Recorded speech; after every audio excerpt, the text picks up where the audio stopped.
Well, it's really good to be here with us all. And, Dr. King said that love is the only cement that can hold this broken community together. And if I'm commanded to love, I am commanded to restore community, to resist injustice, and to meet the needs of my brothers. And I would say sisters and relatives. I'm gonna help Dr. King out a little bit, right?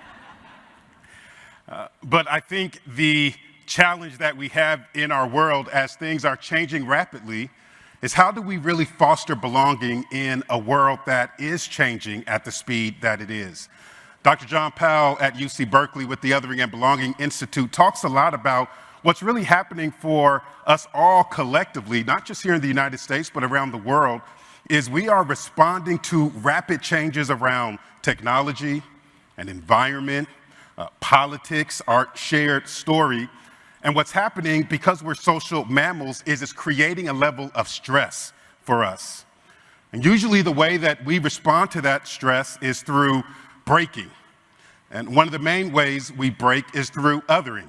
We say, whoever we feel are the people that are stressing us out. They don't look like me, they don't love like me, they don't pray like me, they don't work like me, maybe they don't vote like me, and so I'm going to push them outside my circle of human concern. But I think in the call to fostering belonging, the question is, how do I make a different decision, not about the stress that I feel, I can't change the stress, but how can I make a different decision in light of the environment that I have?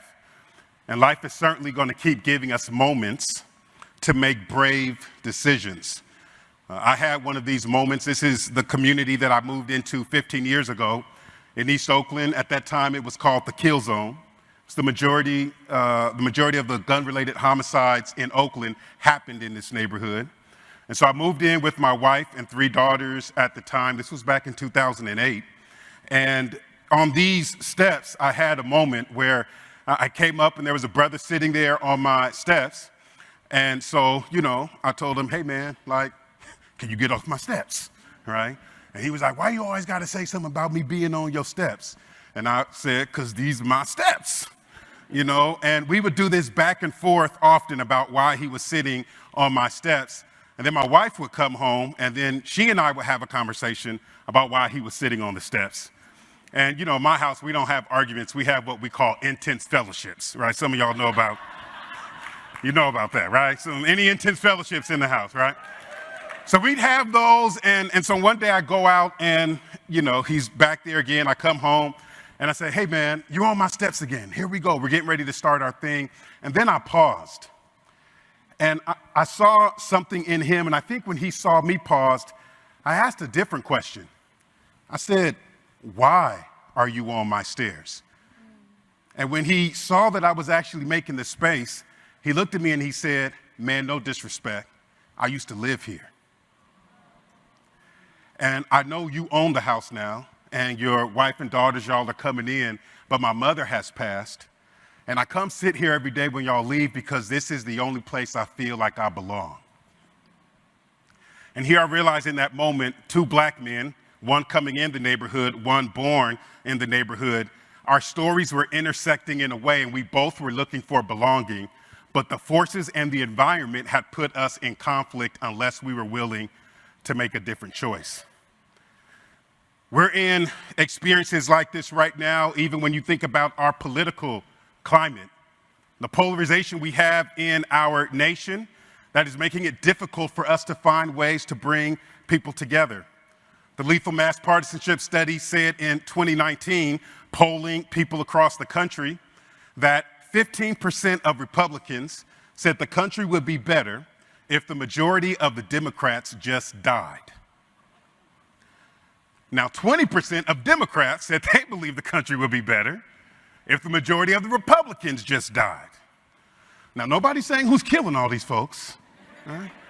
Or where all this violence is happening, but somehow we've gotten to a place where a chunk, 1 out of 5 people in our major political parties are saying that the only way they believe that they can belong is if the majority of the others just died. I'm actually going to ask really quick if those who are in this middle section Could you just, if you're physically able and willing, just stand on your feet really quick? Just stand up. I know we're in the dark, but just stand up. Those that are on the left and the right, I want you to look towards the center and realize that what this data point says is that in our story, some of us have begun to say that the only way that I can be safe is if these people, their beauty, their stories, their families just disappear. Thank you. Please take your seat. Let's all take a deep breath in and let that out. So the question is, what do we do in this moment? In the book, I talk about this notion of radical belonging because I believe that belonging is not just about a destination, but it's also about a practice. It's about co-creating with whomever you see as the perceived other to widen the circle of human concern. It means that when we come to problems, we're going to make a different decision than othering and actually make a decision which is bridging and finding ways to widen the circle rather than constrict the circle. But I know in our response to that stress, we say, well, what is it that we do to bridge? How do we do that? But I actually think the wrong first question is, what do we need to do? The right first question is, who do we need to become? The wrong first question is, what do we need to do? The right first question is, who do we need to become? And how does that becoming inform for us a kind of doing that is currently not within our reach? I know our lives and our societies, the problems of our world are more complex than a quadrant. But one of the things that I try to invite us to recognize is that most of us, when we face a problem, we face it from the back corner of our quadrant, whether that's your racial identity, your gender identity, your religious identity, your political identity. Maybe it's the department you work in, right? We look at the problem, we say, if they would just take the answers that we have in the back corner of our quadrant, we'd be able to solve all the problems around us. Right? If that person just would listen to me and take what it is that I'm saying and apply it, we'd make all of our problems go away. But what we are calling for in belonging, and what I've learned in the practice of belonging, is the solutions never lie in the back corner. They actually lie at the center, where our worldviews are being informed by others' worldviews. And that in every scenario, you have the powerful, those who are setting the conditions, the privileged, those who benefit from the status quo. You have the persecuted. These are people who have some agency to widen the circle, but they're limited for reasons that aren't always clear. And you have the prevented, who usually don't have any agency to widen the circle. And if we lean into this notion that these experiences are in most of our problems, then we can ask ourselves, where might I have power and privilege, and where is there an opportunity for me to share that? And where might I experience persecution and prevention, and there is an opportunity for me to invite folks forward? That we move away from the notion of calling people out and lean into the practice of calling people in. And here's a way just for me to show you that all of this lives inside of us. If I were to talk about our racial history in this country, as a black man, of course I'm going to find myself in the prevented space. But if we talk about gender, I would say as a black man, I'm going to move into the privileged space. And if we talk about the organization that my wife and I founded 10 years ago, I'm going to move into the powerful space because we raised the capital, we hired the folks, we set up the infrastructure. So the reality is, in one body, I embody power, privilege, and prevention based upon the situation. So the question is not that there are some good folks and some bad folks. The question is, how can we get good at recognizing in environments the dynamics that are happening so we can work together to widen the circle? We know exclusion is our common enemy. It doesn't get us where we need to be. Inclusion is better, and even equitable inclusion takes another step. But that still is about subsuming other people into stories that were not originally designed for them. Belonging is asking a different question of us. How can we co-create with each other, giving up power and privilege, standing up amidst persecution and prevention so that we can widen the circle of human concern?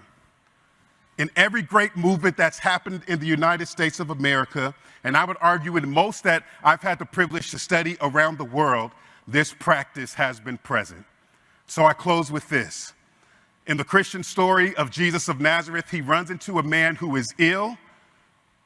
The story of the lame man at the gate of Bethesda, he runs into this man who is sick and ill, and the man wants Jesus to heal him. He tells the man tells Jesus, I can't be healed because the waters are not troubled.